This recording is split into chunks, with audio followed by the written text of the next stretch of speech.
Welcome to my whenua, Tahiti in Polynesia. Ja love to all the people all around the world.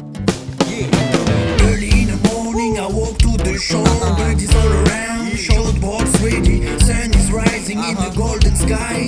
Dip in the bowl, feel the rhythm of the tide. Cruising inside the waves flow. The swell is like a song and we surf it like a solo. Grew up, island style. Yes, we are all a little wild. Hinatea I tua mai. Horo haere te paruru to I te are. Hanapanapa te moana. Whai te mitinia I te a. Ina te hana I te awa. Wareru I roto I te moana. Horo haere te paru I te are. Whai te mitinia I te a. He to ute a haere mai. Arawe mai te iriwha ahe e. He to ute a haere mai. Ia ta ua e mahana mai.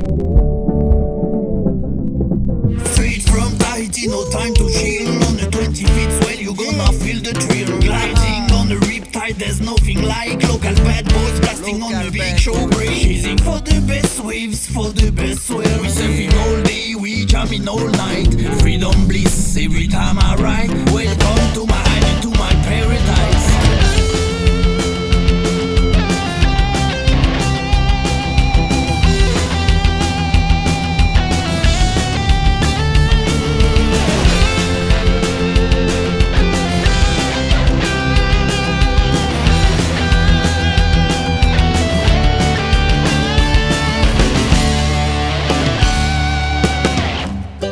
Hinatea ana I te awa.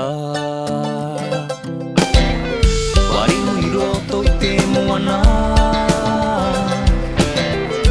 Horo haere te paru I te are. Whai te mitinia I te a.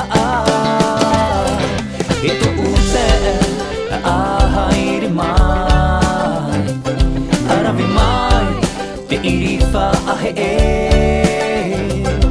To ute a haere mai. Ia ta ua te mahana mere.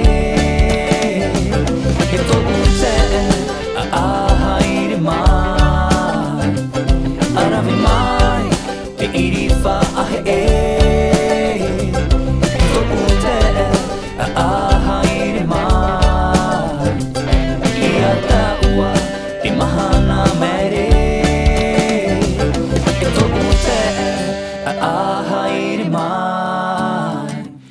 Arawe mai te iriwha ahe e. He to ua